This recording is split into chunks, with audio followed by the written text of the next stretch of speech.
Bonjour. Alors je tenais à partager avec vous l'actualité de Jamespot en ce mois d'octobre, en cette rentrée. Alors rentrée universitaire, parce que on est en octobre. Les plus jeunes sont rentrés depuis le mois de septembre. Et d'ailleurs, on a eu beaucoup de choses qui se sont passées entre l'été et le mois de septembre et le mois d'octobre à Jamespot. À commencer par un accord avec Microsoft autour de Office 365, dans lequel Jamespot apporte la dimension métier à maintenant le bien connu système collaboratif déployé dans le cloud par Microsoft.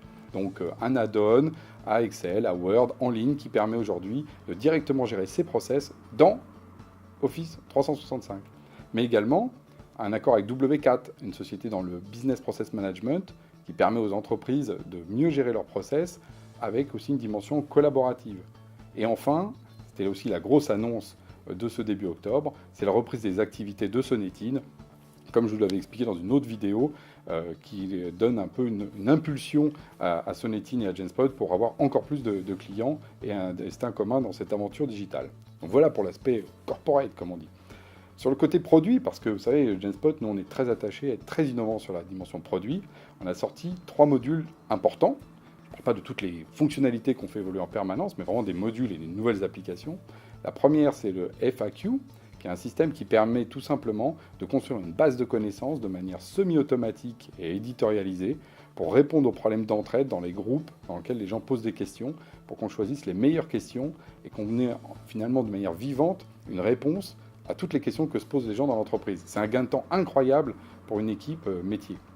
Le deuxième, c'est le laboratoire d'innovation, donc des appels à projets. Donc on travaille, nous, en open innovation depuis maintenant plus d'1 an avec des groupes industriels. Et cette application a été testée sur le terrain avec Renault Labs et aujourd'hui déployée dans d'autres organisations.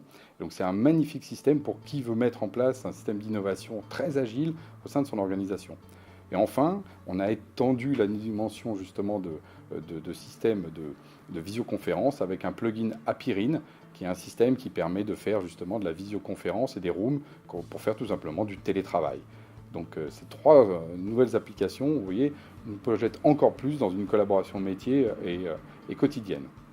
Alors, à côté de ça, on a eu beaucoup de nouveaux clients. Je ne vais pas rentrer dans les détails, parce qu'on fait aussi d'autres vidéos qui parlent de ces cas d'usage, mais on a eu un cabinet comptable, un cabinet de conseil, on a eu une agence autour de l'environnement, on a eu aussi une collectivité territoriale, pour citer les derniers qui me viennent en tête. Et tout ça pour rappeler que systématiquement, on est dans des logiques très métiers, on est aussi dans des secteurs très différents. On retrouve bien que la notion de collaboration, c'est vrai pour tout le monde, et la transformation digitale, elle est pour tous, pour toutes les organisations, pour les PME, pour les ETI, pour les grands groupes, mais aussi pour le secteur public, qui est d'ailleurs très très dynamique. Enfin, donc Jamespot, c'est justement toute cette croissance, et donc on est en logique de recrutement. Et vous savez que le recrutement, c'est pas toujours facile, donc passez ça dans les réseaux.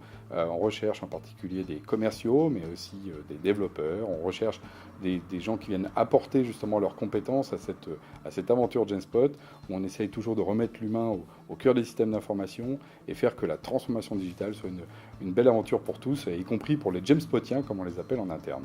Voilà, donc passez le mot et bonne suite.